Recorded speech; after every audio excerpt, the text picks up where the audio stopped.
Here's how to tie the square knot. Start by placing both rope ends next to one another and then wrapping the second one around the first one. Now again, place both of them next to one another and wrap the right one around the left one, like this.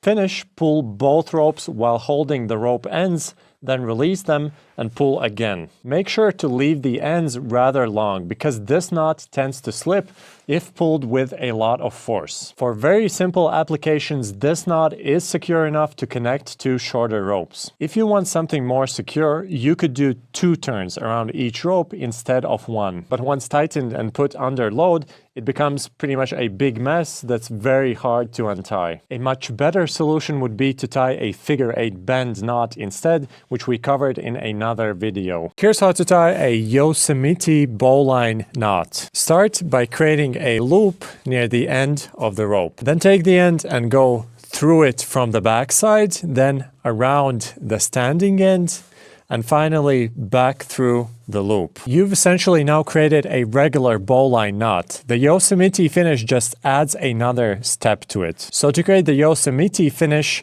take the end of the rope and go outside of the loop, then around the right side of it, and finally back through, exiting right next to the standing end. And finally, tighten the knot. A regular bowline knot can untie under heavy loads if a stopper knot isn't used on the end. Adding the Yosemite finish adds more reliability to the knot. You can use it in all kinds of situations, even when climbing to attach to anchor points or to your climbing harness. Here's how to tie the taut-line hitch. Start by wrapping the free end around the object. Then go around the standing end twice in the direction of the loop. Now take the end and cross over and do another turn in the same direction. And finally tug the end underneath itself like this. It's a very simple slide and grip knot that you can use anytime you need to tension the guy lines of your tent or your tarp, or if you need to make a close hanging line. If it still slides when you pull on it, you can do 3 turns or even 4 turns before finally finishing the knot.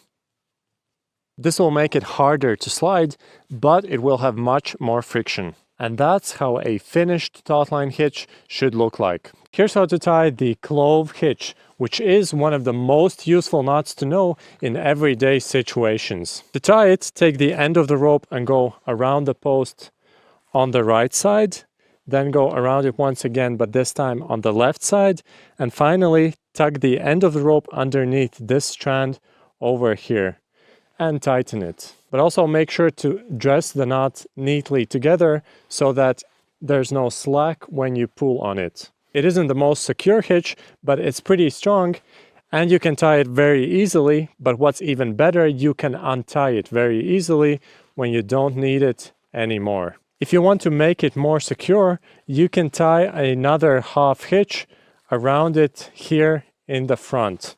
Instead of a half hitch, a lot of people like to do another clove hitch on the top, but I found that the bottom clove hitch usually tends to seize up pretty badly if you do that. Here's how to tie a figure-8 follow-through knot, also sometimes referred to as the rewoven figure-of-8 knot. Start by creating a figure-8 knot at the end of your rope. Take a rather long piece of rope, then go under, up, under, and through the final opening.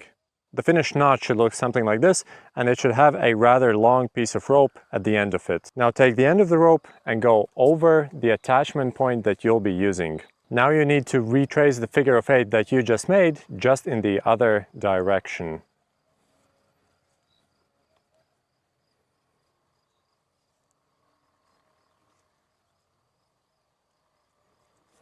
To make sure that it's tied correctly, make sure that it has 3 sets of parallel ropes on each side. It's a very strong knot that's most commonly used in climbing for attaching to the harness, but you can also use it anytime you need to create a strong connection to a fixed object. The knot tightens by itself when it's pulled, so it doesn't require a stopper knot. But a lot of people, especially climbers, like to add another double overhand stopper knot for additional safety. To learn other useful knots, subscribe and check out our channel. Thank you for watching, and I'll see you next time.